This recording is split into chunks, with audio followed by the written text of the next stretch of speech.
¿Ya conoces la última publicación del Centro Olof Palme México? Ven, vamos a conocerla. ¿Te gustaría saber cómo ha evolucionado el concepto de seguridad nacional e internacional en el presente siglo? ¿Deseas saber sobre la problemática de la seguridad ciudadana o hídrica? ¿Qué lugar ocupa el terrorismo en la agenda de seguridad nacional de México y por qué? ¿Qué relación existe entre género y seguridad? ¿Entre seguridad y cultura? Las respuestas a estas y otras preguntas se encuentran en el libro colectivo La seguridad extraviada, apuntes sobre la seguridad nacional de México en el siglo XXI. Coordinado por María Cristina Rosas y con las reflexiones de Guillermo Garduño, Luis Eduardo Pérez Ortiz Cancino, Gustavo Mauricio Bastien, Héctor Frías, Alfonso Aragón, Jorge Alfonso Monjaraz, Fernanda Padilla, José Jesús Borjón, Salvador Díaz Huitrón, Tomás Martínez, Severino Cartagena y Juan Pablo Prado.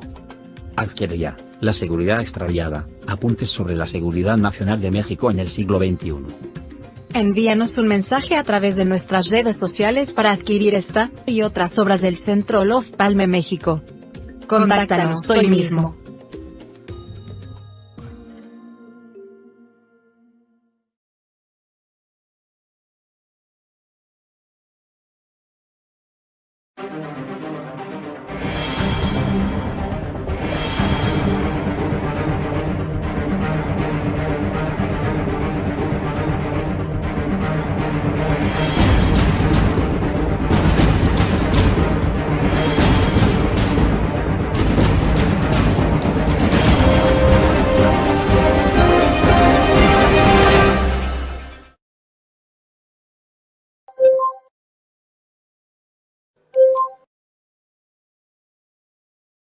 ¿Qué tal? Muy buenos días, tengan todos ustedes. Bienvenidos a este webinar, El impacto del COVID-19 en la educación. Soy Salvador Escobar, siendo jueves 14 de enero, 11 de la mañana. Tengo el agrado de presentar a los panelistas de esta sesión. Nos acompaña el maestro Augusto Flavio Figueroa Uribe. Él es médico cirujano por la Facultad de Medicina de la UNAM. Es pediatra con especialidad realizada en el Hospital Juárez de México. Cuenta además con diversos cursos de diplomado, estudios de maestría, por ejemplo, en gestión de emergencias y protección civil por la Universidad Internacional del Conocimiento, UNICI, entre otros estudios. Cabe resaltar la participación del doctor Figueroa como miembro titular de la Academia Mexicana de Pediatría. Es consejero permanente del Consejo de Certificación de Urgencias, miembro fundador y coordinador del capítulo de desastres de la Sociedad Latinoamericanas de Emergencias Pediátricas.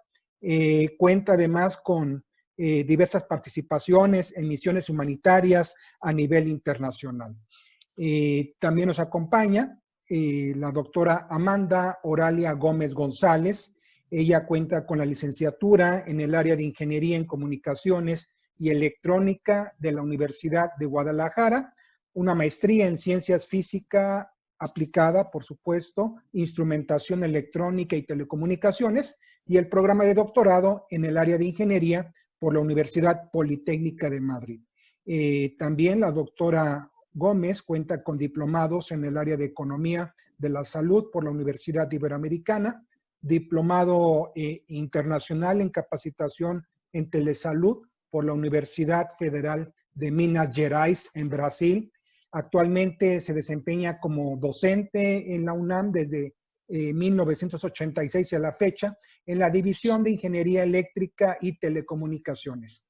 Es profesor además de currículo de informática biomédica y bueno, también participa dentro de la Facultad de Medicina de la UNAM en el nuevo plan académico 2010. Cuenta con diversas distinciones, la doctora Amanda Gómez, distinciones que me permito mencionar como investigador invitado por la Agencia Espacial Europea, distinción Rey Juan Carlos de España y también reconocimientos por parte del CONACYT y la máxima casa de estudios, la UNAM. También nos acompaña esta mañana la doctora María Cristina Rosas, nuestra anfitriona, por supuesto. Ella es profesora e investigadora de tiempo completo en la Facultad de Ciencias Políticas y Sociales de la UNAM desde hace ya algunos años. Es doctora en Relaciones Internacionales por la Facultad de Ciencias Políticas y Sociales de la UNAM. También es doctora en Estudios Latinoamericanos por la UNAM. maestra en paz y resolución de conflictos por la Universidad de Uppsala, en Suecia. Cuenta con el diplomado de epidemiología analítica por la Facultad de Medicina de la UNAM, también que acreditó a través de investigación. Cuenta también con especialidad para educadores en diabetes por la Universidad de Anáhuac, diplomados en el área de salud global por la Escuela de Altos Estudios Internacionales en Ginebra, Suiza, y también algo muy importante dentro de su haber académico, es autora de un centenar de libros sobre negociaciones comerciales internacionales. Actualmente, la doctora Cristina Rosas es presidente del Centro de Análisis e Investigación sobre Paz, Seguridad y Desarrollo Olof Palme AC, y ha sido ganadora en 3 ocasiones del premio en investigaciones económicas Maestro Jesús Silva Herzog, otorgado por el Instituto de Investigaciones Económicas de la UNAM.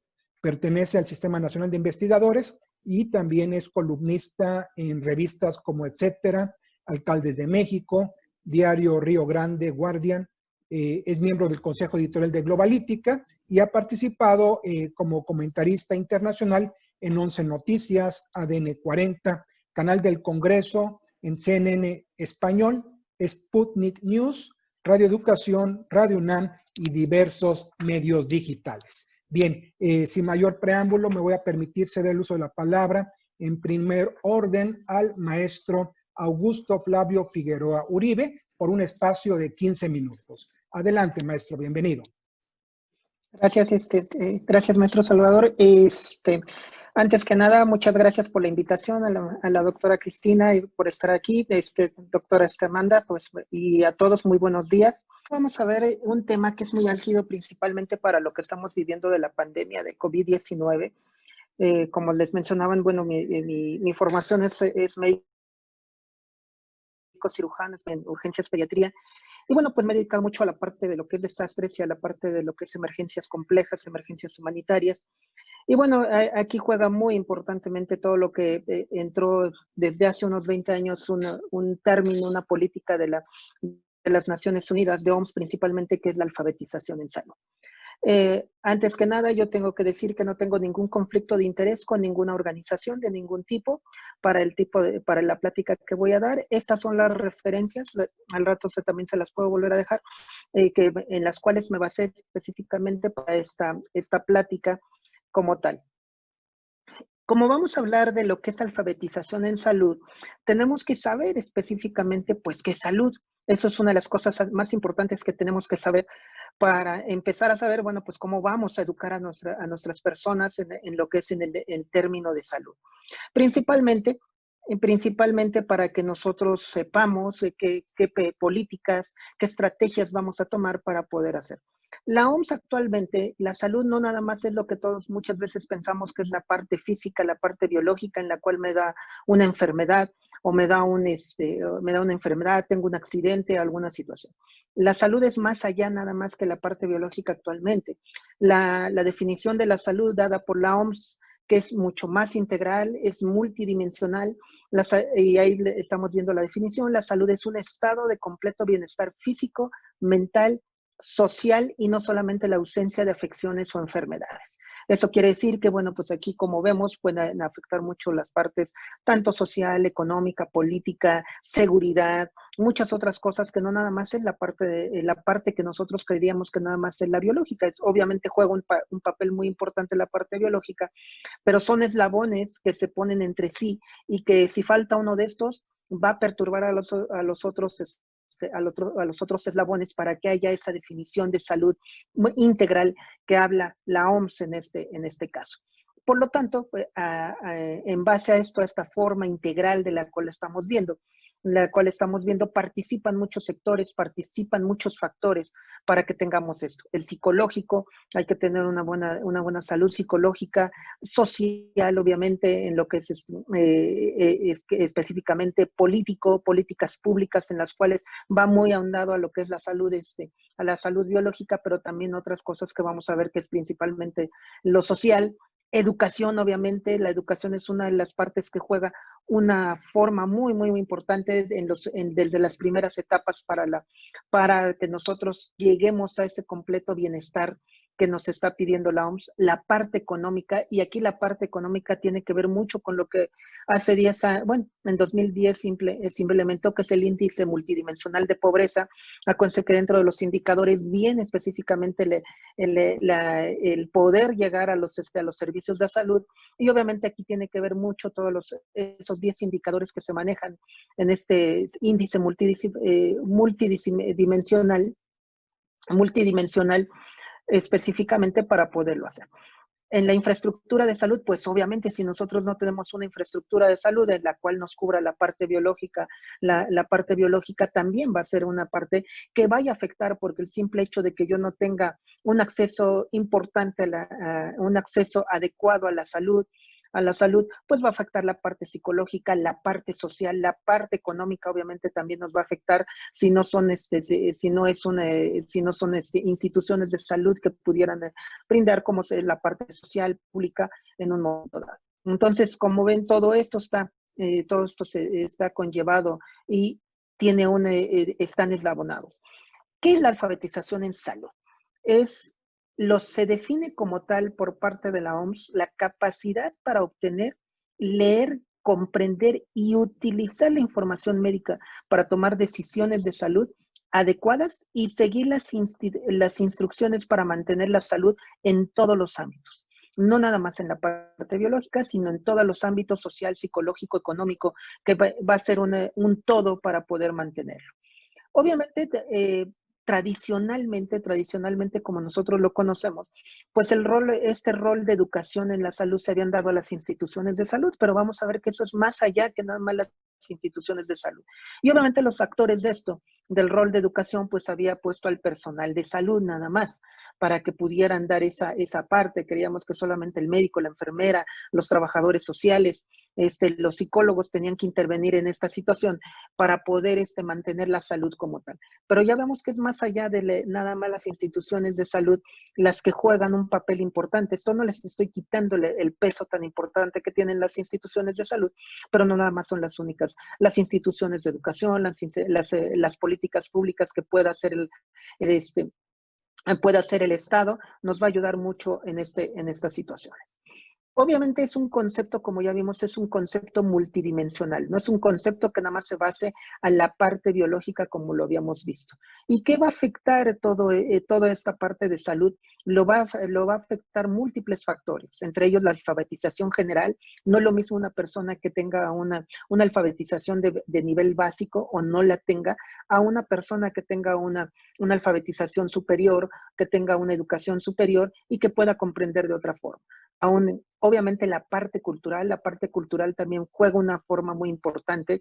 Acuérdense que muchas de las partes, como pasó en Ébola en un momento dado, juega muy, muy importantemente la parte cultural, porque muchas de las actividades o muchas de las estrategias que tratemos de implementar para poder impedir o poder controlar ciertas enfermedades, a lo mejor van en contra de la cultura, de los manejos que tiene esta sociedad. Entonces tenemos que hacer diplomacia, tenemos que diseñar estrategias diplomáticas, estrategias de sensibilización para poder convencer a las personas. Entonces la parte cultural también juega una parte muy importante en lo que es la salud. La psicosocial, obviamente, una persona que psicosocialmente tiene muchos problemas, tiene alguna situación y que aquí también afecta mucho la parte de seguridad, bueno, pues va a ser una parte que vamos a tener que manejar. Lo económico, no se diga, la parte económica en los sectores como pasa en nuestro país o en otros, la parte pública juega una parte muy importante porque hay muchas personas que no pueden alcanzar la atención privada, la atención privada para poder manejar su salud o atenderse en esta situación. Entonces, la parte económica es una de las partes más importantes en un momento dado. De aquí, el índice multidimensional de pobreza para poderlo hacer. Actualmente, el último registro que se tiene del índice multidimensional medido por CEPAL en México y por el Coneval, estábamos en el 19% nosotros. Las características individuales de cada persona. También esto también nos hace una forma importante. No es lo mismo no es lo mismo un niño, no es lo mismo un adulto, no es lo mismo un adolescente, sus características individuales y que requiera en un momento dado van a ir difiriendo en sus distintas etapas biológicas que tenga, desde un recién nacido hasta una persona de tercera edad. Entonces es un concepto multidimensional mucho más complejo que solamente decir ya se enfermó. Ya se enfermó de una parte biológicamente, tiene una infección, se lastimó, es mucho más allá que específicamente esto que nosotros hemos visto. Obviamente los factores que influyen en el nivel de alfabetización en salud son distintos, porque no nada más es específicamente lo que nosotros estamos viendo aquí. Varios de los factores que en este caso mencionan que influye, pues es el nivel de lectura, qué tanta capacidad, porque acuérdense que no nada más es leer y ver qué tiene, sino la comprensión y la adecuada comprensión de la lectura que tenemos. Puede ser que lea 20 libros, pero no haber comprendido absolutamente nada. Y esto tiene que ver mucho con el nivel, obviamente, del grado matemático y las barreras lingüísticas que puede haber. Todavía muchas de nuestras poblaciones tienen, por ejemplo, hablan diferentes idiomas, entonces ese es uno de los problemas que podemos tener de intercomunicación, interculturalidad en un momento dado, que todavía no estamos tan sensibilizados a esa situación que serían las barreras lingüísticas, y con esto las barreras culturales tan importantes que pudiera haber entre cada uno de estos, principalmente, por ejemplo, en nuestro país, las partes de usos y costumbres en un momento dado nos puede impedir mucho alfabetizar de una forma de salud. Y hay un estudio interesante en los institutos de salud de los Estados Unidos, fíjense qué interesante es esto, en el cual ellos reportaron en 2019 en una encuesta que hicieron en más de 3,000 usuarios de los servicios de salud, tanto públicos como privados en los Estados Unidos, y fíjense, del 26 al 60% no pudieron entender las instrucciones de medicación. Un consentimiento informado, ¿qué significa es exactamente un consentimiento informado o información básica en salud? Y aquí el promedio de educación era entre una educación secundaria a una educación profesional.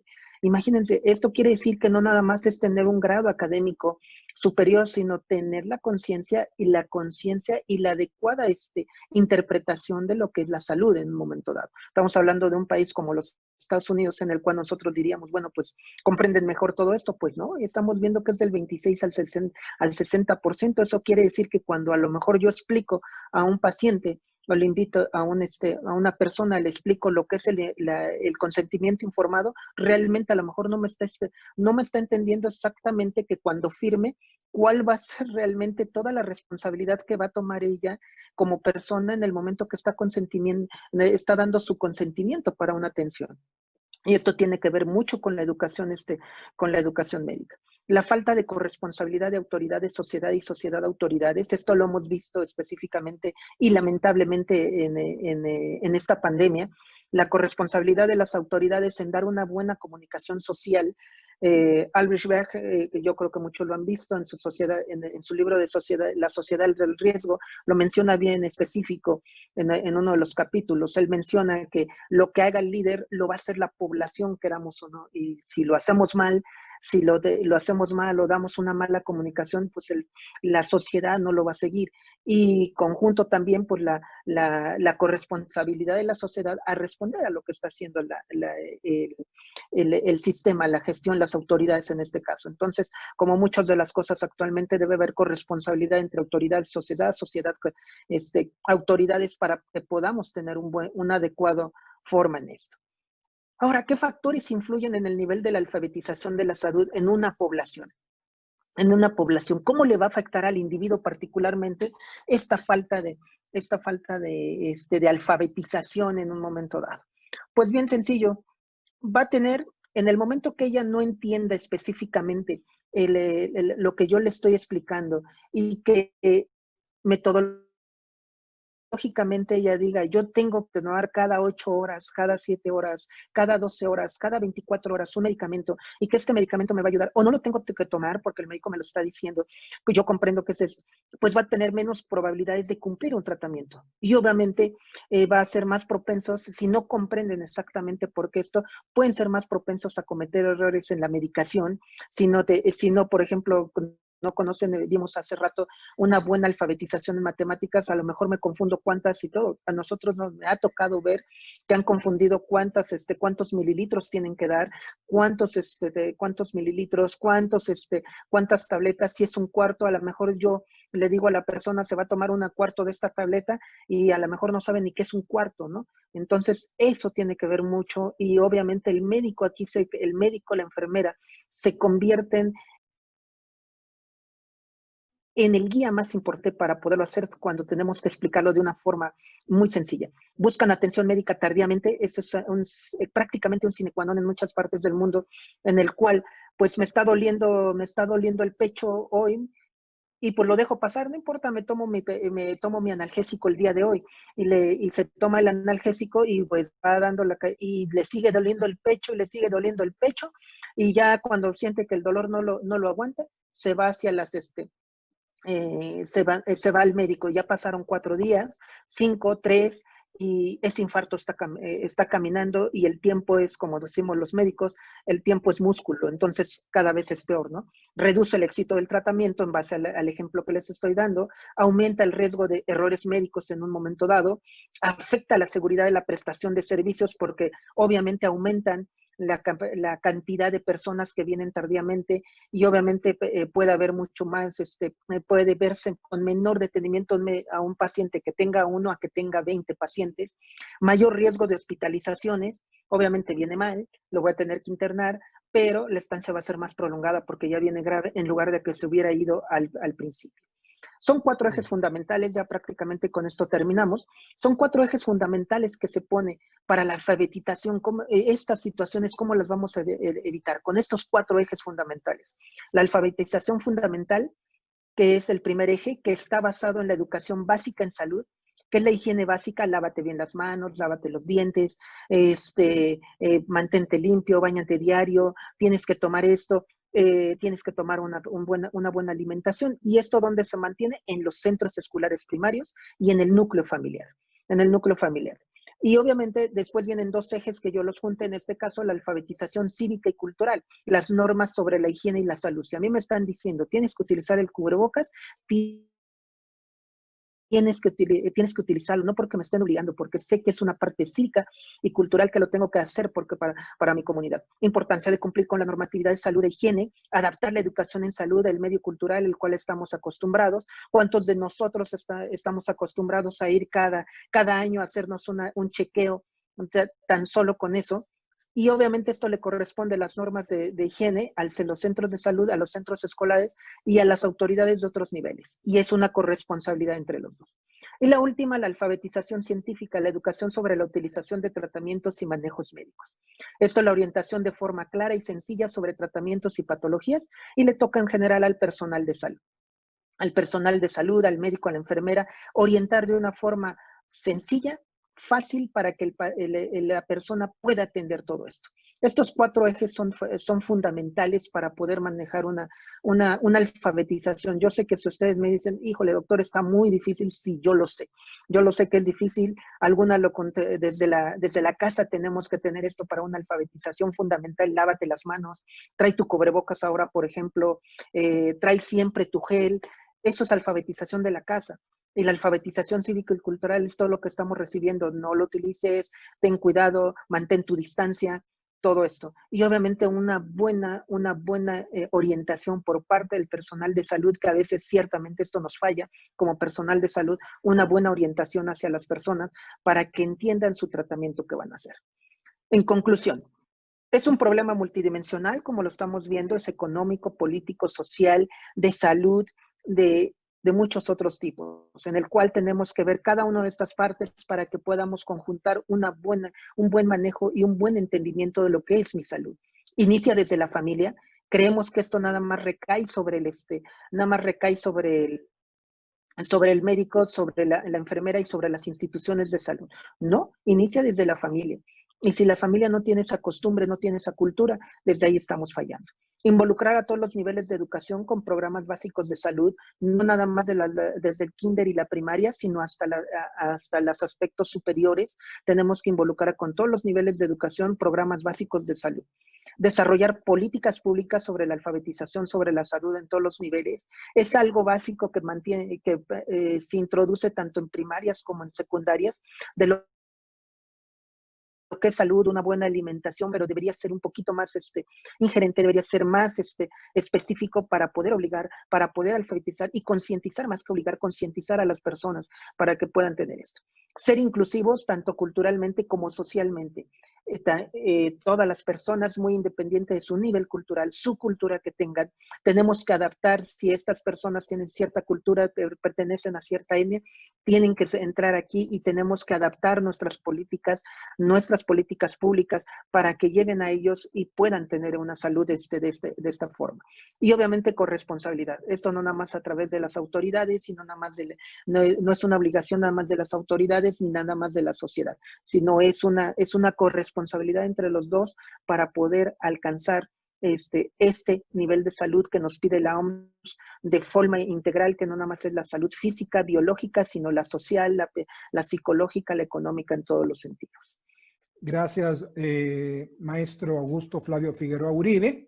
Sin duda, elementos como son el concepto multidimensional y los factores que influyen en el nivel de alfabetización de salud en una población, pues son de gran relevancia y hay que tomar en cuenta. Muchas gracias. A continuación, cedo el uso de la palabra para que haga uso del tiempo la maestra, la doctora Amanda Oralia Gómez González, por un espacio de 15 minutos. Adelante, doctora.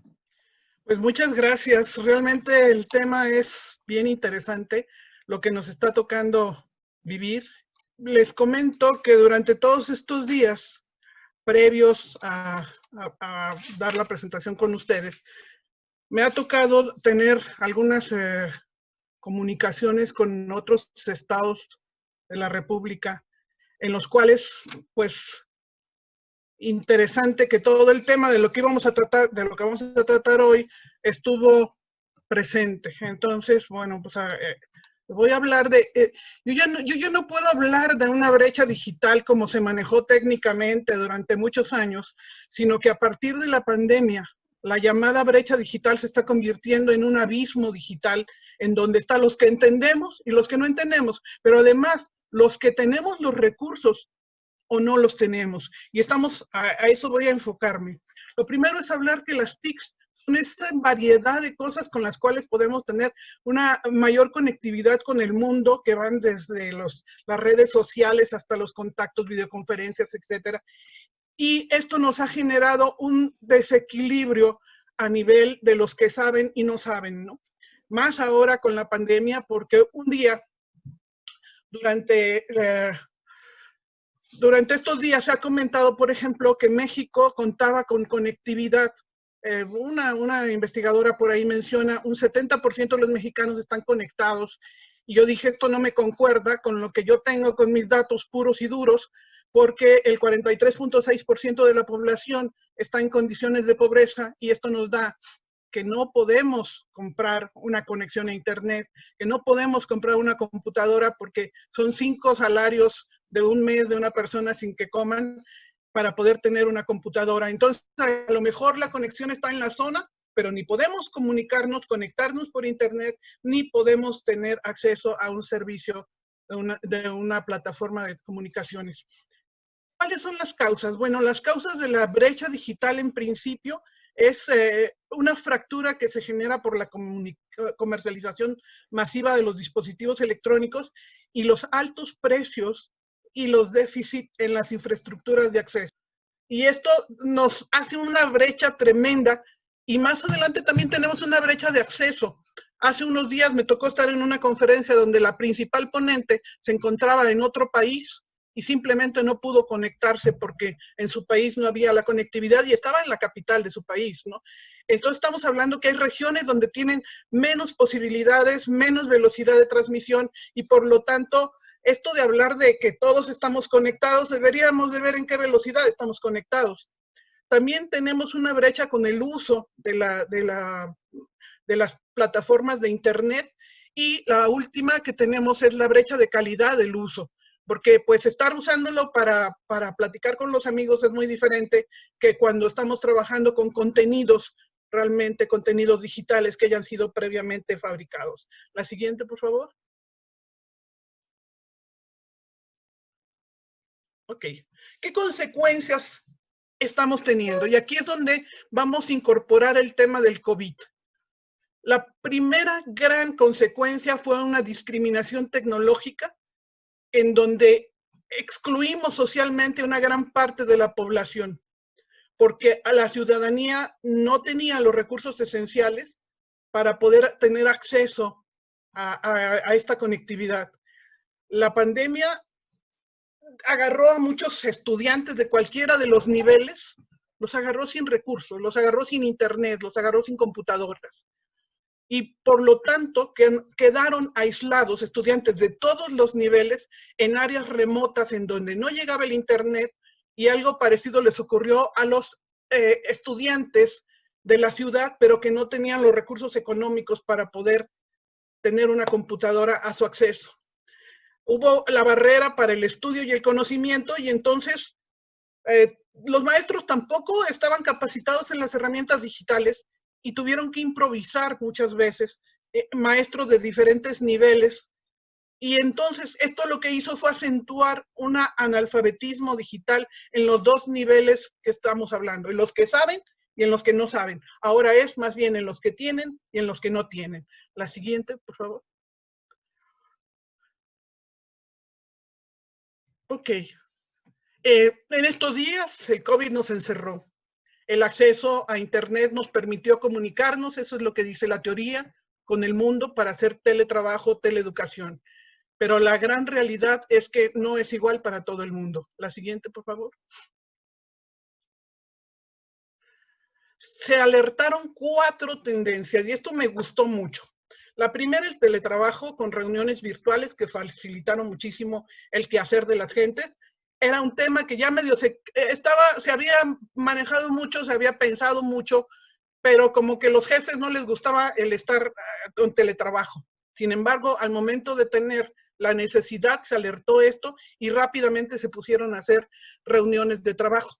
La teleeducación, se activaron cursos a distancia en todos los niveles académicos, pero más de la mitad de la población académica, desde nivel básico hasta nivel universitario, quedaron aislados por falta de plataformas de cómputo, redes y telecomunicaciones, y sobre todo el acceso a Internet. En el caso de telesalud, también era un tema que ya se había manejado desde el año 94 y se empezaron a hacer cosas, pero no se había multiplicado el uso por falta de soporte legal para poder dar consultas a distancia.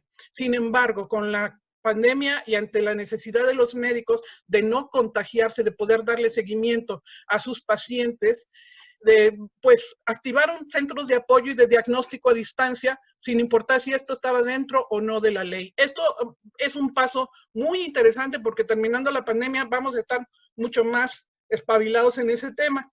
Y lo último fueron las reuniones sociales. Yo he visto misas, rezos, reuniones sociales, cenas de Navidad, etcétera, que se activaron con la abuelita, y esto, gente que jamás en su vida había usado una computadora, ahora estaba teniendo un acceso, una socialización para evitar contagiarse con el COVID. La siguiente.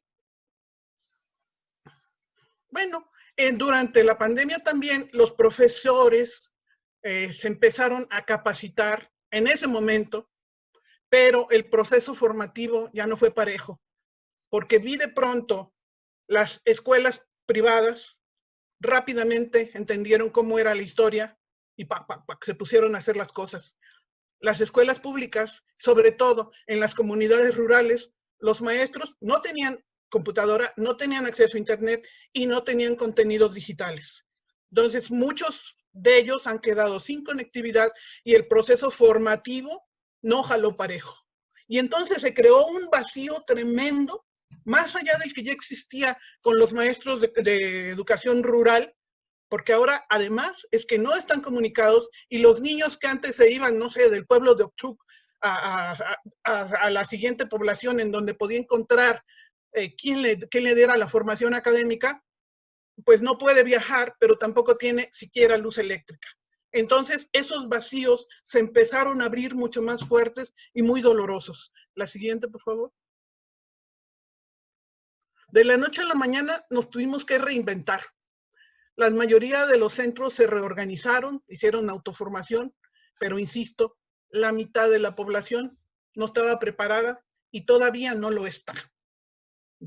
Yo he visto unas clases por internet que me daban pánico porque quien estaba asesorando a los niños era la abuelita que se quedó en la casa ayudando a los niños y tenía la abuelita que partirse en dos porque un niño era de 4º año y el otro de 6º, y entonces no tenían, la abuelita no había terminado la primaria, y esto como que la formación no fue pareja y las herramientas pues tampoco fueron parejas. La siguiente. Esta fue una nota que me gustó muchísimo de una investigadora de la UNAM y preguntaba de pronto, ¿qué pasará con los profesores universitarios, los alumnos universitarios y los centros culturales cuando todo esto termine, ¿no? Las clases se han enfrentado a grandes resistencias por falta de personal en esa modalidad y la desigualdad educativa y la brecha digital nos abrió ese tema. Y esto se publicó en la Gaceta de la UNAM y creo que es un tema muy, muy importante. Actualmente muchos de los alumnos se han quedado sin clases. La UNAM fue una de las pocas que yo sé que creó centros COVID, por decirlo de alguna manera, con los estudiantes aislados, pero que les dio las herramientas de cómputo para continuar su capacitación. Pero no sé si en la Universidad Internacional de la Selva o si en la Universidad del Tercer Mundo, no lo sé, ¿no? Pero es la única que ha dicho, yo sí capacité a mis estudiantes o los estoy apoyando con las plataformas de cómputo y el internet. La siguiente.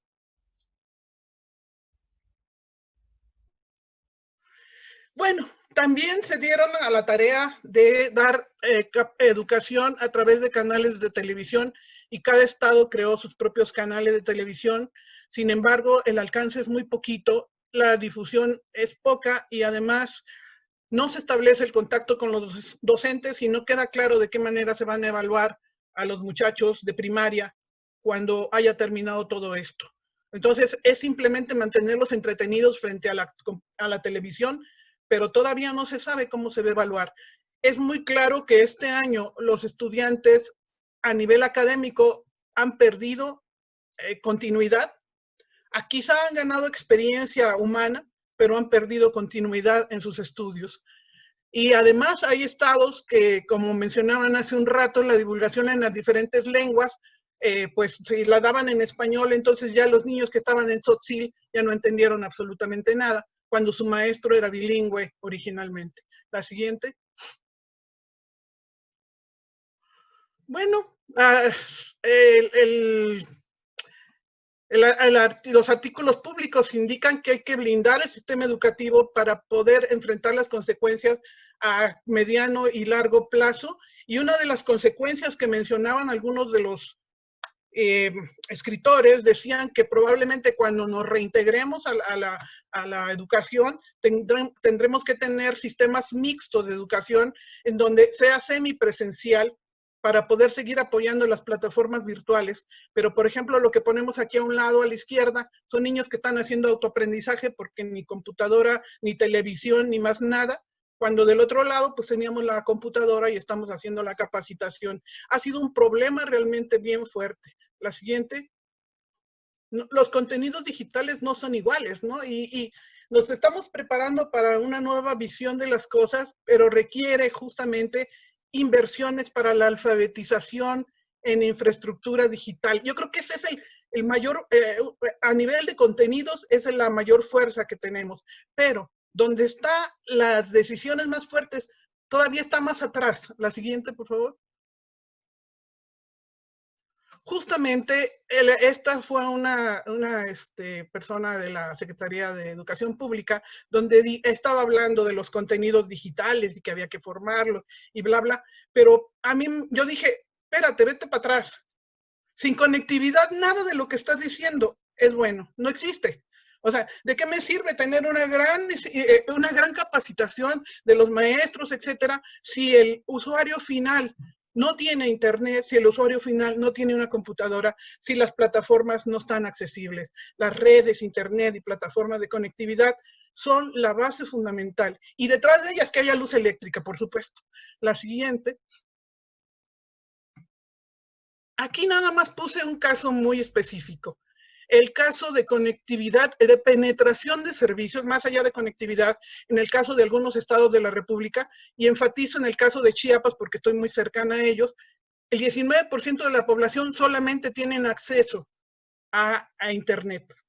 19%, porque estamos hablando de muchísimas poblaciones rurales donde no tienen luz eléctrica, bla, bla, bla, ¿no? Entonces, hablar de lo que decía la investigadora que les mencionaba, de que teníamos el 70% de conectividad en el país, pues es sumar todo esto y dividirlo entre 32, pero no es el caso. Vamos, específicamente Hidalgo, Campeche, Tabasco, Oaxaca y Chiapas no tienen conectividad. Prácticamente más de la mitad de la, bueno, más de las 3/4 partes de la población. La siguiente. ¿Y qué ha hecho el gobierno? ¿Qué ha hecho históricamente el gobierno? Desde hace 20 años se pensó en el programa México, México, donde Fox hacía mucho énfasis en inglés y computación. No pasó mucho de lo que se dijo que se tenía que hacer. Pasan al programa México Conectado, donde se dijo que se iban a conectar 17,000 centros escolares y centros de salud, los cuales, pues si no les llevaban computadora, de nada servía estarlo conectando.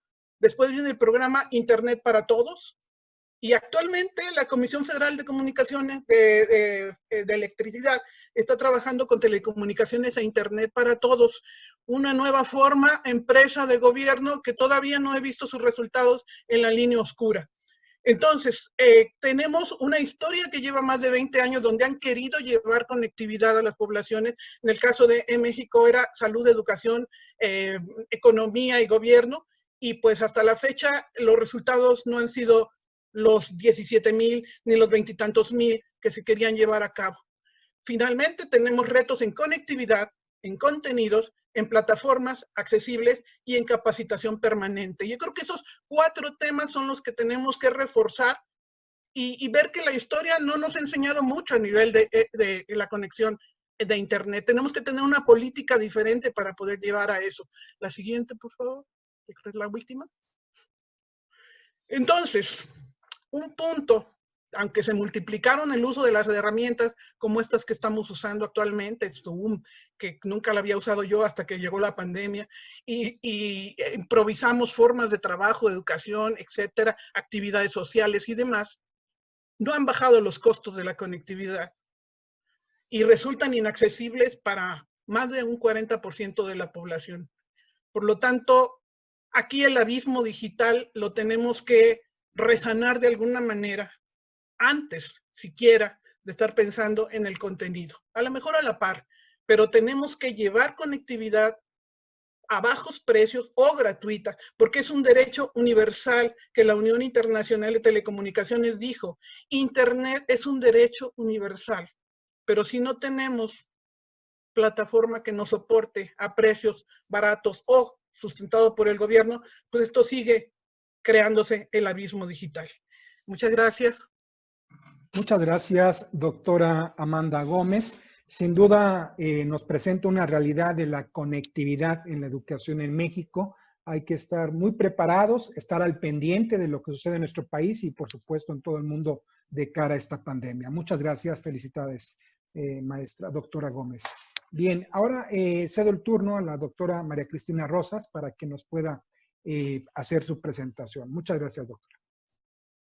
Muchas gracias. Voy a compartir pantalla. Yo voy a presentarles una panorámica general sobre los impactos que ha tenido la pandemia en el sector educativo.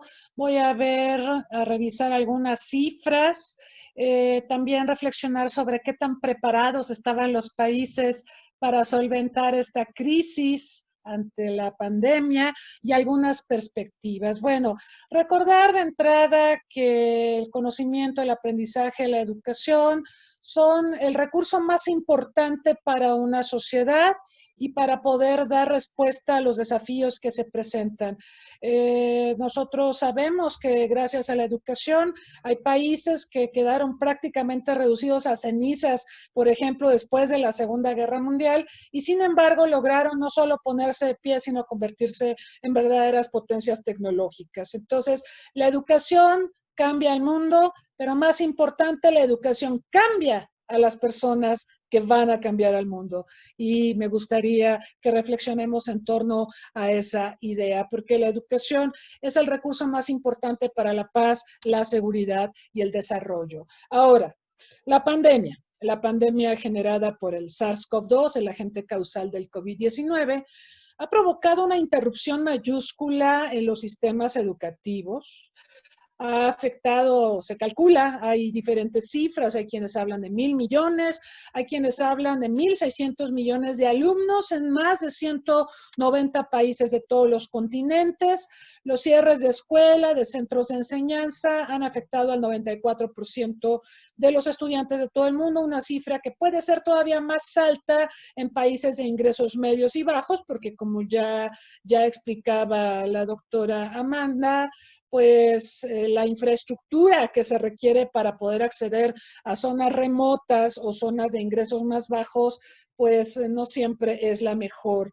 La Organización de las Naciones Unidas, más la UNESCO, más la OMS, ya habían advertido a mediados del año pasado que era importante que cuando hubiera condiciones, claro, volviéramos a clase, porque de otra manera el mundo se estaba encaminando a una catástrofe generacional precisamente por la falta de acceso a servicios educativos. Esta es una gráfica de Statista que nos ha estado proporcionando información sumamente interesante sobre diversos temas, pero aquí lo importante es visualizar países que cerraron definitivamente las actividades docentes en sus territorios, como pueden ver México, Canadá, gran parte de América Latina sí lo hicieron. Estos son datos a agosto del año pasado. Hubo países que mantuvieron sus escuelas abiertas, ahí pueden ver algunos de Escandinavia, Francia, etcétera, y hubo otros que focalizaron los cierres. En todo caso, lo que vemos es que es un impacto global de la pandemia del sector educativo, y también recordamos, por acá tuvimos un webinar hace algunos meses donde se reflexionaba lo que implicó esta apertura con bastante premura en Europa de los centros educativos, que coadyuvó precisamente a que aumentaran las infecciones de COVID. Entonces, bueno, va como que junto con pegado.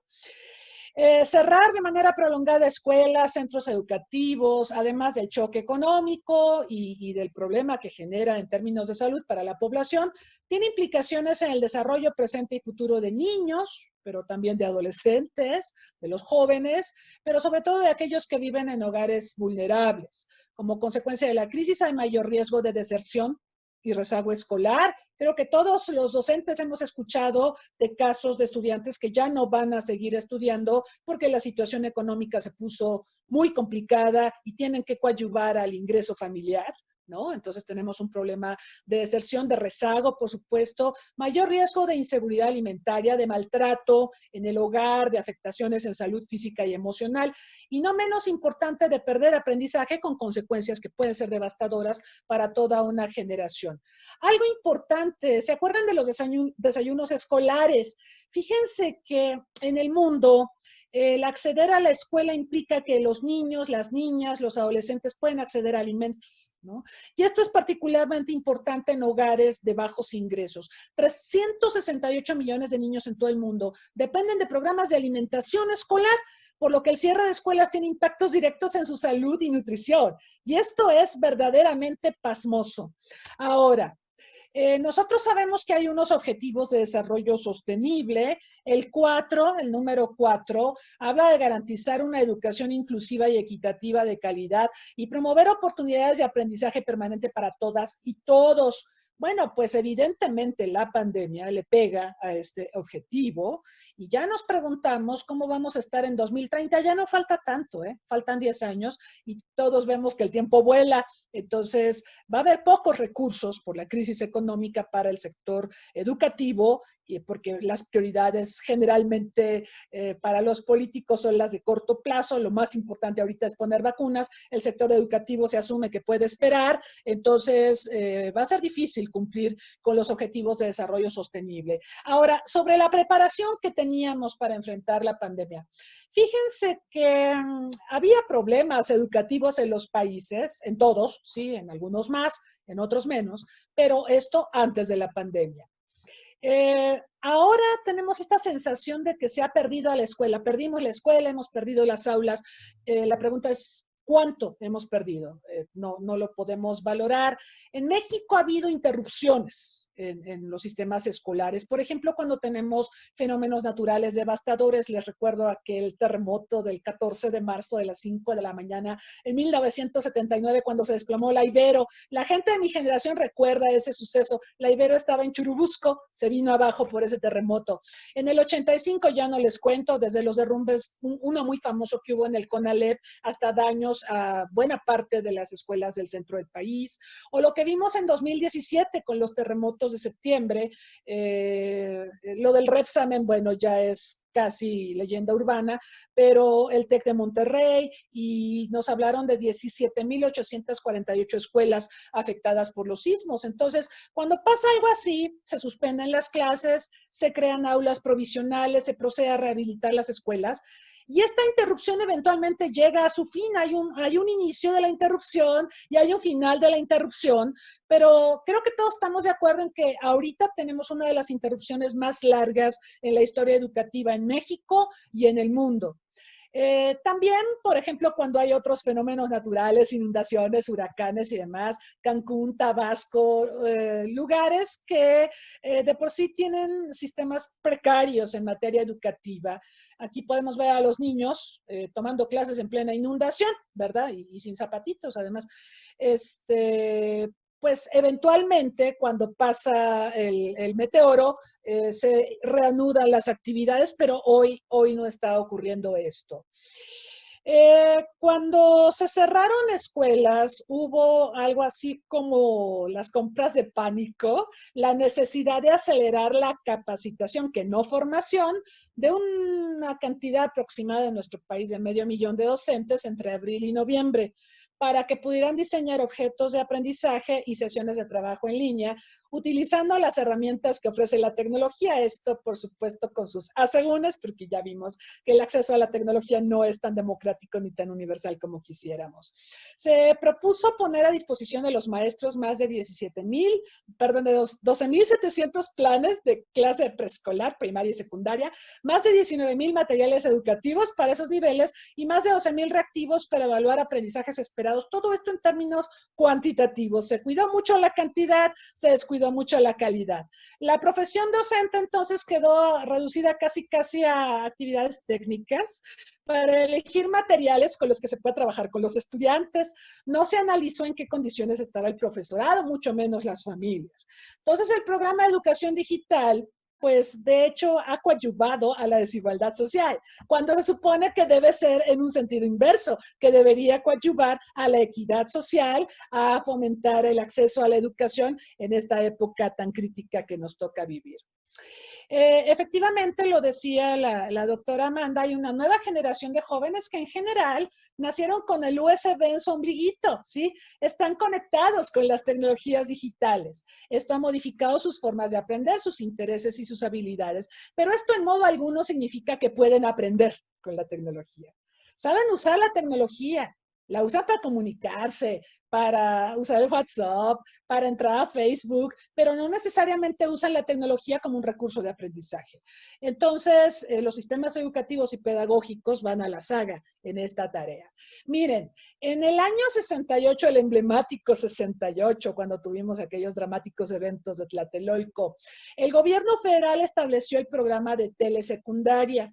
Y este programa fue muy importante porque tuvo un plan maestro. Se tuvo que dotar de infraestructura a todos los estados de la República Mexicana. Aquí pueden ver algunos emblemas de telesecundaria en diversos estados, en Hidalgo, en Quintana Roo, en Puebla, etcétera. Siempre en este sistema hubo un maestro presente en las telesecundaria.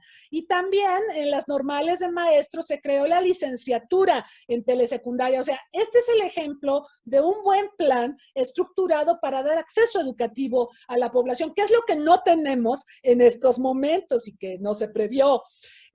Ahorita el acompañamiento de los niños se dejó en manos de las familias, sobrecargando a las mamás sobre todo, quienes además de estar al cuidado del hogar y de las actividades de su trabajo, porque muchísimas trabajan, ahora tienen que atender las miles de preguntas que les formulan los chicos para llenar la carpeta de experiencias. Si han entrado al portal de la SEP, hay una cosa que se llama carpeta de experiencias y ahí pues hay que ir haciendo como que informes cuantitativos de todas las actividades que se han realizado previo al regreso a clases o previo a la normalización de las clases. Se olvidó, como decíamos en el caso de telesecundaria, que la telesecundaria sí estuvo apoyada por el sistema de televisión pública a través de EduSat, un sistema de satélite de la Dirección General de Televisión Educativa de la Secretaría de Educación Pública, que logró que la señal llegara a todas, absolutamente todas las telesecundarias del país, lo que llevó a establecer antenas específicas y tener teleaulas. O sea, ¿ven la diferencia con el momento actual? Los canales del POLI, la UNAM, con los que ahora se pretende trabajar, y otras universidades, claro, cuyas señales no llegan a todos los estados de la República más que a través de sistemas de televisión de paga, pues son ciertamente algo a considerar, porque aunque el 95% de los hogares tiene un aparato receptor de televisión, no necesariamente tienen tele de paga. O sea, seamos realistas. Entonces, la preocupación de las autoridades ha estado sobre todo en salvar el año escolar, salvar, ¿sí? No necesariamente en analizar las opciones de aprendizaje que las circunstancias actuales ofrecen a los alumnos, sino la idea es cumplir el currículo formal y calificar a los estudiantes. El exsecretario de Educación, que próximamente va a ser nuestro embajador en Estados Unidos, se la pasó diciendo que el manejo de los contenidos curriculares tenía un avance significativo. Estábamos avanzando a pesar de la suspensión de las actividades. Y bueno, se privilegió el modelo escolarizado cuando no podemos estar en la escuela. La escuela, entonces, se aleja de la sociedad, se distancia de la realidad, es incapaz de reformarse o reinventarse a sí misma y se sigue trabajando con base al mito de salvar el curso, salvar el semestre, etcétera, etcétera. Y la escuela, pues nosotros sabemos que, y lo hemos escuchado de familias, padres, madres de familia, dicen, ay, ¿qué voy a hacer con los niños en la casa? Porque tienen esta percepción de que la escuela es como un lugar para mandarlos, para que se queden allá, una suerte de reclusión, para que dentro de un horario aprendan, ¿sí? Si es posible, un plan de estudios, usen sus libros de texto y no estén en casa acá interrumpiéndome, ¿no? Entonces, esto también ha tergiversado muchísimo el sentido de la educación. La propuesta del distanciamiento físico se ha preocupado por presentar programas digitales de televisión alineados a un currículo, lo que significa perder la oportunidad de acercar la escuela a la vida, cuando esta señala la urgencia de estar presente, cuando la realidad está mostrando que es una circunstancia excepcional para aprender que podríamos aprovechar. Me acerco al final de mi presentación simplemente para mostrarles, este es un análisis de Banco Mundial con CEPAL, donde se habla de costos educativos directos de la pandemia. Evidentemente tenemos la interrupción del aprendizaje que ya mencionábamos, el aumento de la inequidad en el aprendizaje, la reducción del apego a la escuela, esto es muy importante, a ver si después, cuando podamos regresar a la escuela, los chicos quieren volver a la escuela o los podemos traer de vuelta a la escuela, ese es todo un tema. También están los impactos en la salud y la seguridad, agravamiento de la situación nutricional de los estudiantes, por lo que mencionábamos de las becas alimentarias o de los desayunos escolares, el deterioro de la salud mental de los estudiantes porque están encerrados, están en el hogar, muchos expuestos a violencia, a abusos de todo tipo, golpes, abuso sexual, etcétera, y aumenta su vulnerabilidad. Está la parte de la demanda educativa, aumenta la tasa de deserción escolar, en especial entre las personas desfavorecidas, aumenta el trabajo infantil, porque si estás en la casa y se quedaron sin empleo los padres o los tíos o los adultos, pues ahora nos ayudas a completar el ingreso familiar. Aumenta el matrimonio infantil, el sexo transaccional, hay menor inversión educativa por parte de los padres, pues porque no hay lana, porque estamos desempleados, y por el lado de la oferta educativa se reduce el gasto del gobierno en la educación porque la prioridad es la salud, hay menor calidad educativa, hay menor calidad de la enseñanza, hay cierre de escuelas privadas, que este es todo un tema. Ojalá el doctor Salvador Escobar nos cuente. Yo creo que la Universidad de Anáhuac está a salvo, pero hay universidades más pequeñas que de verdad lo están pasando muy mal en la pandemia, ya han perdido matrícula y algunas ya se están planteando definitivamente el cierre.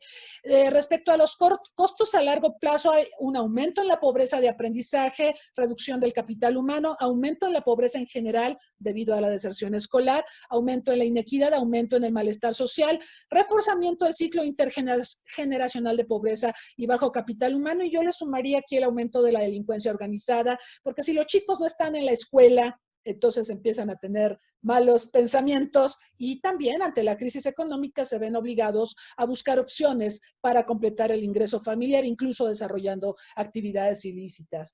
¿Qué perspectivas tenemos? Bueno, hay, digamos, prioridades de inmediato y hay prioridades para el mediano y largo plazos.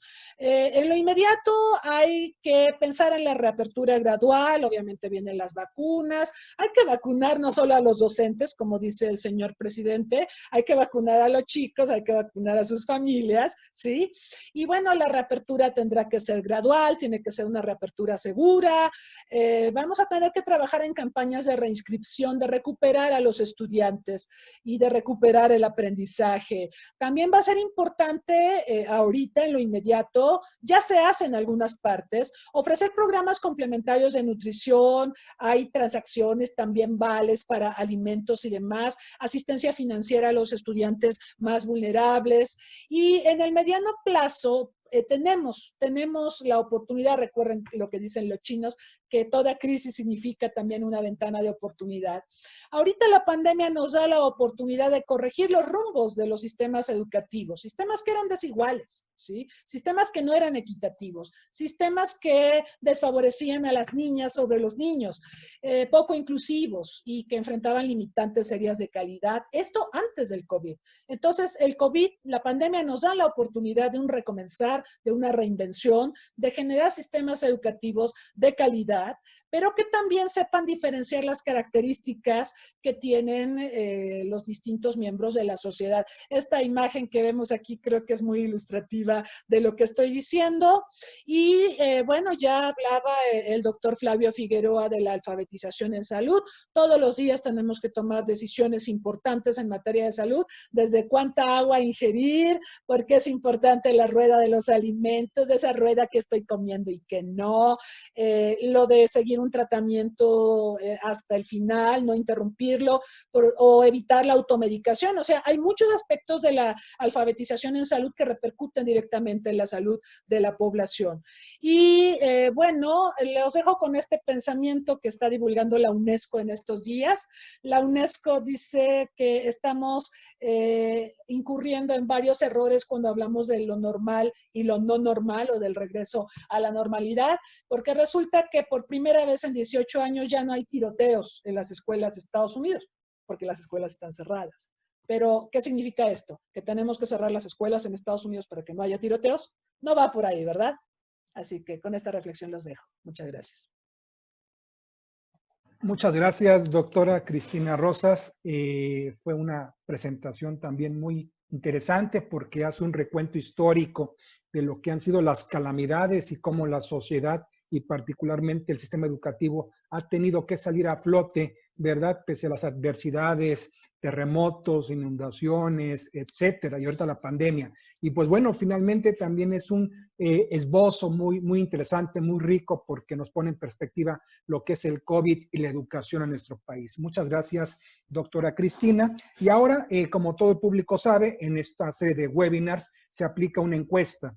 La pregunta dice, ¿cuál considera usted que es el principal impacto que ha tenido el COVID-19 en la educación? La primera respuesta dice, ha provocado que muchos niños y niñas y adolescentes abandonen la escuela. La segunda respuesta, ha exacerbado las tensiones en el hogar ante las distintas necesidades de acceso a la red, educación, home office. Luego, ha ampliado la brecha digital, ha polarizado la sociedad, ha reducido los recursos financieros para atender las necesidades educativas.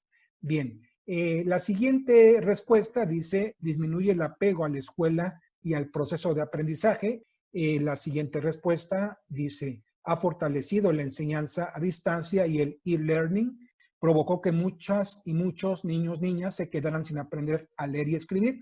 Y finalmente, las últimas dos, dice, privó a los estudiantes de alimentos, es decir, desayunos escolares o becas alimenticias, y exacerbó la violencia doméstica y los embarazos prematuros. Al terminar la segunda etapa, daremos respuesta a esta encuesta. Muy bien. Daré uso de la palabra al maestro Augusto Flavio Figueroa Uribe por 5 minutos, por favor. Gracias, doctor. En resumen, una de las cosas es que la alfabetización en salud probablemente fue una de las cosas que, por lo menos en nuestro país, faltó muchísimo en nuestro país para enfrentar a la pandemia. Muchos creíamos que la alfabetización en salud y educación en salud era lavarse las manos. Yo no le estoy quitando la importancia a esto, pero eso pensamos muchas veces en salud. Y la realidad es que el país no estaba preparado para esto, no estaba preparado para una situación de este tipo, en el cual la corresponsabilidad entre el Estado, entre las autoridades, y la sociedad era muy importante.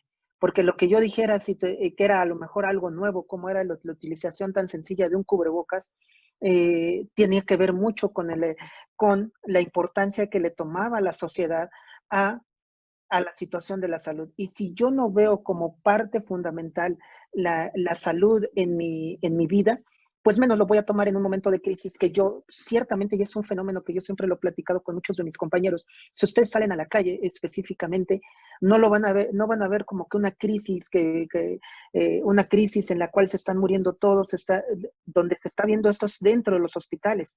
Y obviamente la imagen, lo que podamos ver también ayuda o influye en la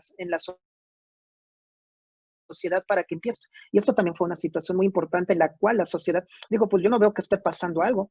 Dicen que está pasando, pero no, y esto ciertamente fue una situación que no ayudó mucho tampoco. Y qué bueno que no ha pasado al final de cuentas, pero tampoco fue una situación que ayudó en un momento dado. Tampoco hay que pasar en lo que pasó en Wuhan, ¿no? Entonces, ciertamente en la alfabetización tenemos que intervenir todos. Las políticas públicas no están enfocadas específicamente a la alfabetización en salud, en las políticas públicas de educación. Y obviamente llegó esta pandemia en la cual había falta de la educación básica, pues menos iba a haber alfabetización en salud en ese momento.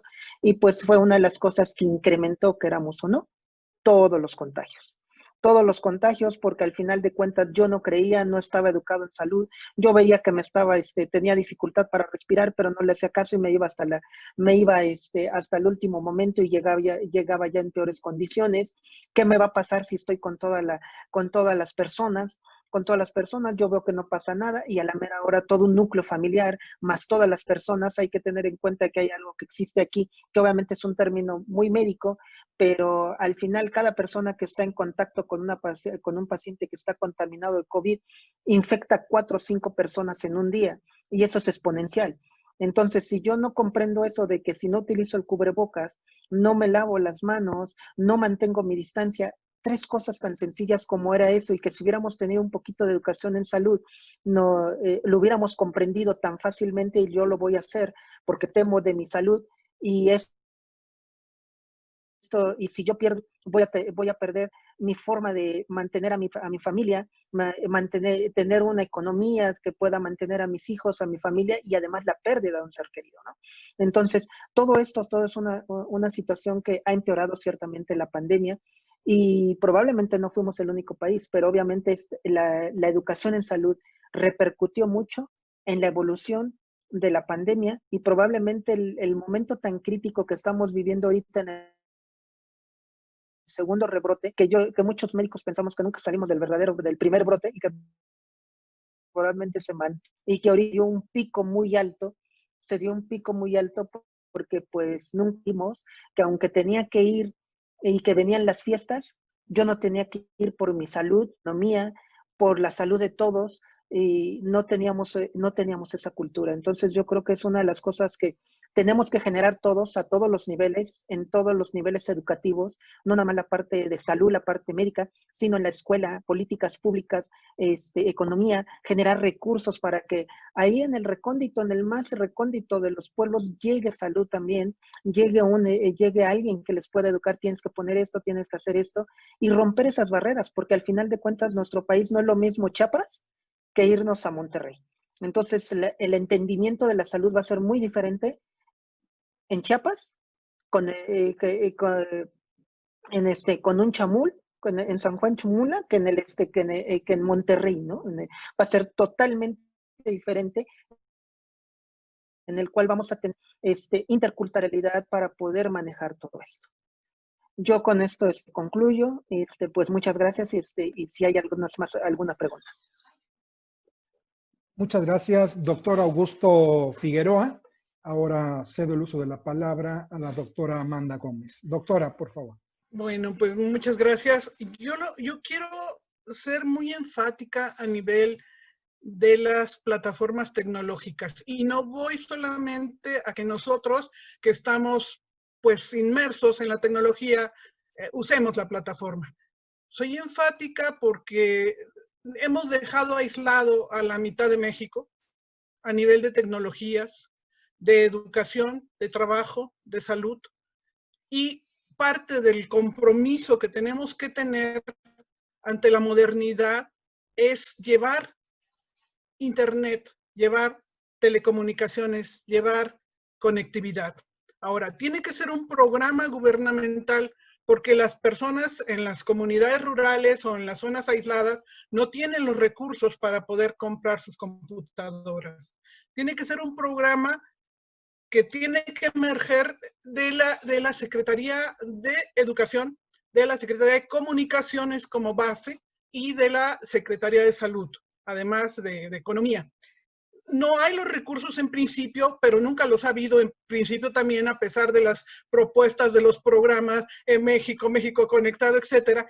Y como consecuencia, además, dentro de esta pandemia, se desaparece la Subsecretaría de Comunicaciones. Por lo tanto, esta parte que estaba manejando, lo poco que se estaba manejando a nivel de Internet para todos, quedó acéfala. Y entonces, ¿dónde están todos los programas que pueden llevar Internet hacia las comunidades rurales y las plataformas donde podamos hacer uso de ellas? Los contenidos, por supuesto que son muy importantes, esos ya han empezado a emerger, la gente es muy creativa, los maestros son muy creativos. Me tocó escuchar a un maestro dando una clase de música por Internet, a mí me tenía impresionada, porque los niños mismos le ayudaban a estar conectando porque diera el ecualizador de tono adecuado, y era una escuela primaria, era un tercer año de primaria. Entonces creo que la creatividad es parte de lo que está creciendo en este caso, pero no tenemos las herramientas para la mitad de la población.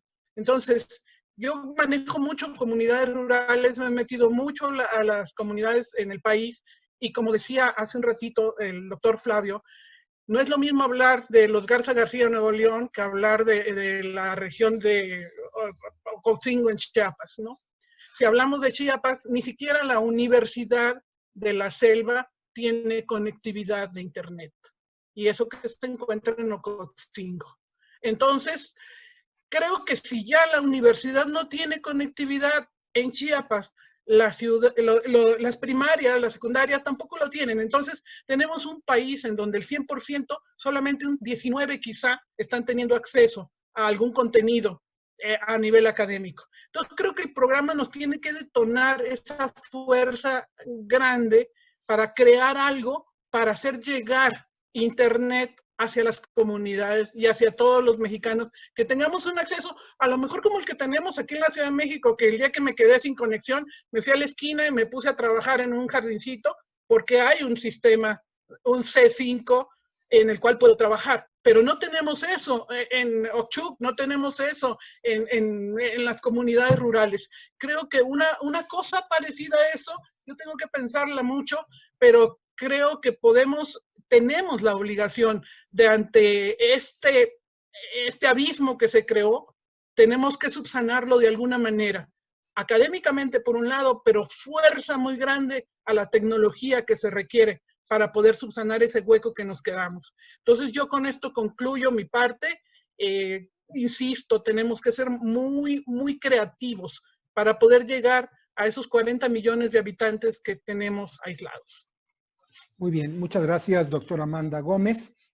A continuación, cedo el uso de la palabra a la doctora Cristina Rosas. Doctora. Muchas gracias, muchas gracias. Hay algunas preguntas en el chat, algunas las puedo responder porque sí van dirigidas a mi persona, pero bueno, rápidamente, Itzuli Araiza dice que es muy interesante el papel de todo el personal médico, no solo para la atención física de las personas ante el virus, sino también su participación educativa para comunicarle a la gente, a los pacientes, qué hacer, cómo hacer, qué evitar. Toman un papel que propiamente no son de ellos. Mucha admiración.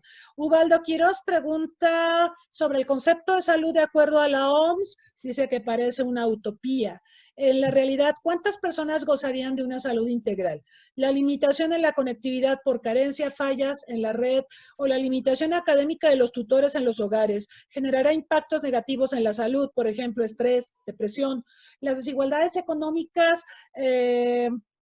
y sociales que se han acumulado por décadas han causado brechas tecnológicas y crearán abismos académicos. ¿Qué país sería un ejemplo de cómo mantener la educación durante la pandemia?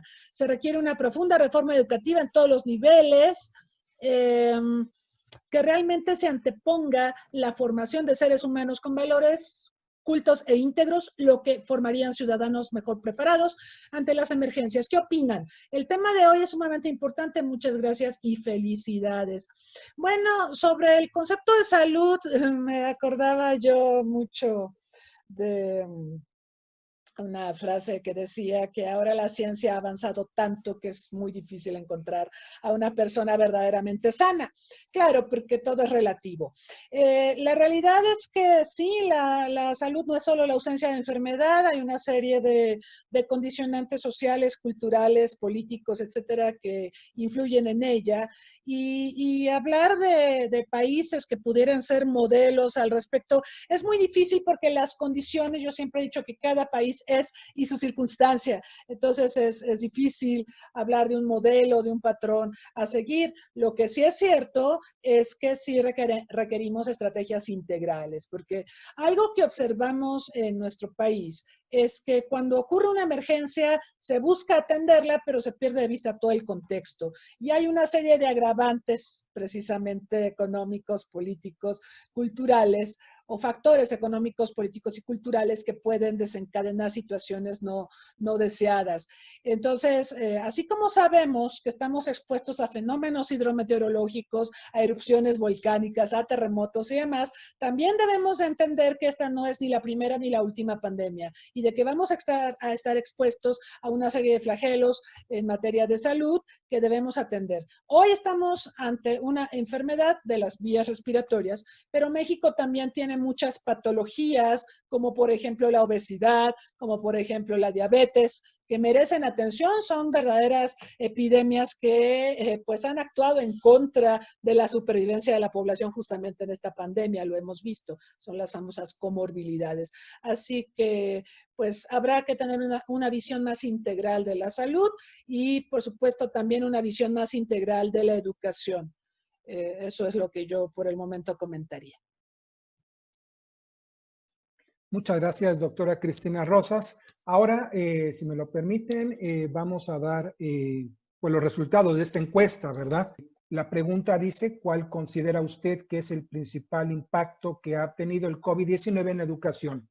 Observamos que la respuesta que tuvo mayor porcentaje o aceptación fue por parte de, ¿has observado las tensiones en el hogar ante las distintas necesidades de acceso a la red, educación y home office. Ha provocado que muchos niños y niñas y adolescentes abandonen la escuela un 14%. La siguiente respuesta dice, disminuye el apego a la escuela y al proceso de aprendizaje, un 14%. La siguiente respuesta dice, ha fortalecido la enseñanza a distancia y el e-learning, el 14%. También hay un empate con la siguiente respuesta que dice, provocó que muchas y muchos niños, niñas se quedaran sin aprender a leer y escribir, un 14%. ¿Ya conoces las publicaciones del Centro Olof Palme? Te invitamos a conocer México y la seguridad espacial en el siglo XXI, escrito por María Cristina Rosas e Ismael López Salas. En esta obra aprenderás sobre el espacio exterior, su uso, su vinculación con la política internacional y las leyes que lo rigen. Adquiere ya México y la seguridad espacial en el siglo XXI. Envíanos un mensaje a través de nuestras redes sociales para adquirir esta y otras obras del Centro Olof Palme México. Contáctanos hoy mismo. Pasamos a la tercera etapa de este webinar, el impacto del COVID-19 en la educación, por lo que invito a los panelistas en un lapso de 5 minutos den sus conclusiones. Muchas gracias. Empezamos, doctor Augusto Figueroa, por favor. Sí.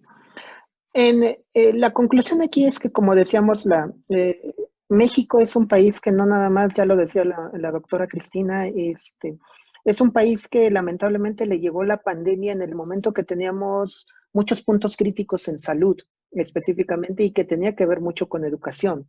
Como ya lo comentó, la obesidad, la hipertensión, problemas que ya se estaban acentuando más, que eran problemas de enfermedades crónico-degenerativas, que obviamente en principio empezaron, pues son como lo dijo, las comorbilidades que afectan más y que en un momento dado complican más al COVID. Era un momento crítico para el país. Estuvimos en un momento dado en el primer lugar, en el segundo, ahí estábamos peleándonos entre el primero y segundo lugar en los países con mayor obesidad. Cada vez nosotros como pediatras, yo siendo pediatra, vemos niños de 10 años que les están pesando 60, 80 kilos. Entonces, la realidad es que es un verdadero problema que nos estamos presentando ahorita en el país en este tipo de situaciones. Y esto no entonces nos está hablando que la educación, en la educación, en una buena alimentación, en una buena higiene, mantener actividad física, mantener otro tipo de cosas, lo venimos arrastrando ya de muchos años. No es nada más de ahorita, sino esto a lo mejor es el resultado de muchos años que tenemos de rezago en este tipo de situaciones. Y obviamente, pues, yo, como lo mencionaba hace rato, esto es no nada más de un manejo solamente del sector salud, del cual sí es muy importante, y como lo mencionaba alguien que respondió una de las preguntas y daba su opinión, no nada más es que nosotros expresemos y de una forma clara y sencilla demos y orientemos a nuestros pacientes, sino empezar con una educación básica y que la persona sepa que su salud es una de las cosas más importantes que debe tener para poder desarrollarse como un ser humano completo. Porque si yo no tengo salud, no voy a poder trabajar, no voy a poder hacer actividades físicas, no voy a poderme desarrollar, no voy a poder hacer muchas cosas de lo que pudiéramos pensar. Entonces, si no tenemos ese concepto que la salud es más integral y que por lo menos me tengo que estar cuidando, ir cada año a ver cómo está mi chequeo médico, y si no cada año, por lo menos cada 2, como lo mencionan otros países, y después de cierta edad también, ahora sí cada año, y ver todo esto, lo cual no es nuestra costumbre, pues no podemos llegar a otras políticas más fuertes, porque al final, queramos o no, los que dirigen venimos de la misma sociedad y no tenemos esa misma cultura. No tenemos esa misma cultura y no lo vemos como una prioridad en un momento dado. Entonces, sí tenemos que empezar desde el núcleo básico, la familia, los papás, las mamás, son una parte muy fundamental para empezar a esto. La escuela no nada más es, sino también cimentar lo que está poniendo la escuela y poner ellos los valores y las normas de que tiene que llevar ese niño para que crezca y pueda crecer con una salud adecuada.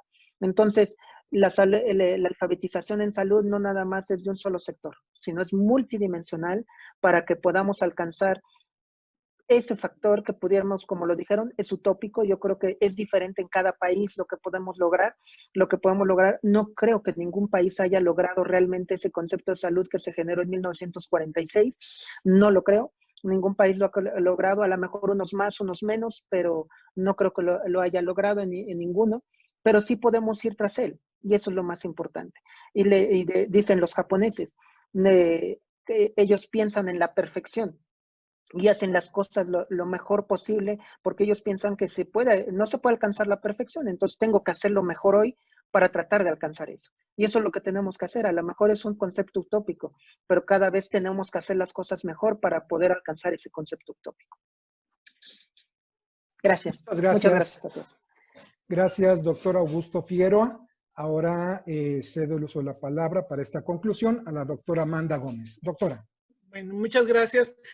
Un tema que quedó así como en el aire para mí fue la parte de la telesalud, aprovechando la presencia del doctor Flavio también.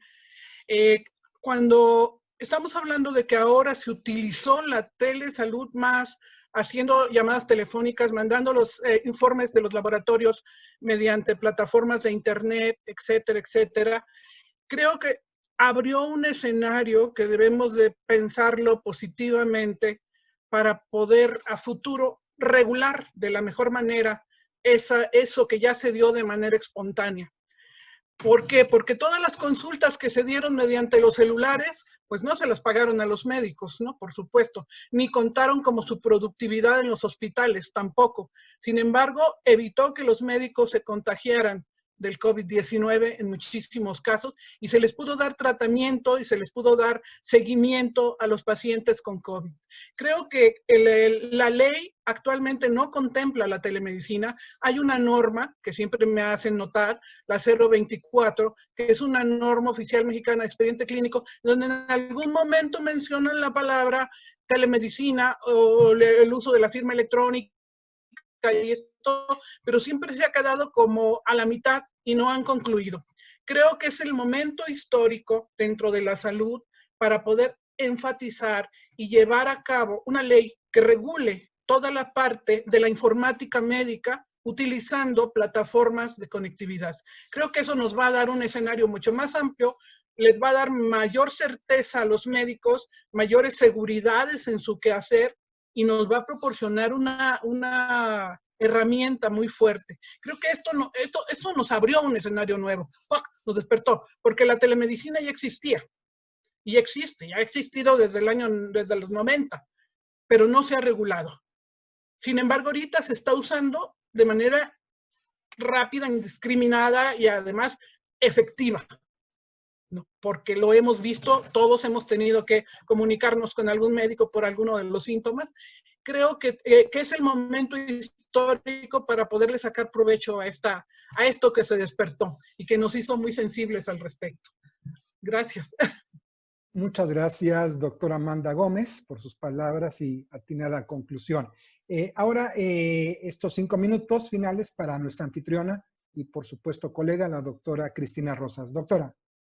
Muchas gracias, doctor Salvador Escobar. Hay una pregunta que recién mandaron que dice, ¿cuál cree que sea la mayor repercusión económica que sufra el país después de esto? Bueno, hay impactos económicos inmediatos. Ya el país venía mal, ya había una crisis de por medio y el COVID vino a exacerbarla. Yo creo que una de las consecuencias económicas de esta pandemia muy importante es que se le va a poner mucho énfasis, por ejemplo, al proceso de vacunación, al sector salud y no en todas sus aristas, y se van a descuidar todos los otros temas importantes para el desarrollo nacional. Y esto me lleva a la conclusión del tema que nos ocupa hoy. Yo creo que la pandemia ha abonado a una mayor exclusión en términos educativos. porque ha exacerbado las desigualdades existentes. Ya había muchas desigualdades educativas previo a la pandemia y la pandemia lo que ha hecho ha sido maximizarlas. En este sentido, nos estamos enfrentando a una posible generación perdida, a la posibilidad de que millones de niños y niñas en México queden excluidos del proceso educativo, y obviamente esto nos plantea que va a haber serias implicaciones para el desarrollo nacional en los años por venir. La educación no solo crea profesionistas, crea valores, crea visiones sobre el mundo, y de eso están quedando privados millones de niños y niñas en México y en otras naciones del mundo. Así que este rezago educativo vamos a tener que ver la manera de enfrentarlo, ¿sí? De traer de vuelta a los chicos a la escuela, y de trabajar de una manera ordenada respecto a cumplir con los objetivos de desarrollo sostenible, cumplir con ese objetivo número 4 que cada vez parece más inalcanzable. Reitero lo que mencioné en el inicio de mi presentación. Yo creo que la educación puede cambiar a las personas que van a cambiar al mundo. Muy bien, muchísimas gracias, doctora Cristina Rosas. Y bueno, hemos llegado al final de este webinar, el impacto del COVID-19 en la educación. Agradecemos la asistencia virtual de todos los asistentes y por supuesto los invitamos para que nos acompañen el próximo jueves 21 de enero al siguiente webinar intitulado El COVID-19 y su impacto en la migración internacional. Sin duda estará también muy interesante, hay que estar por ahí conectados. Muchísimas gracias, que tengan buena tarde todos. Hasta pronto.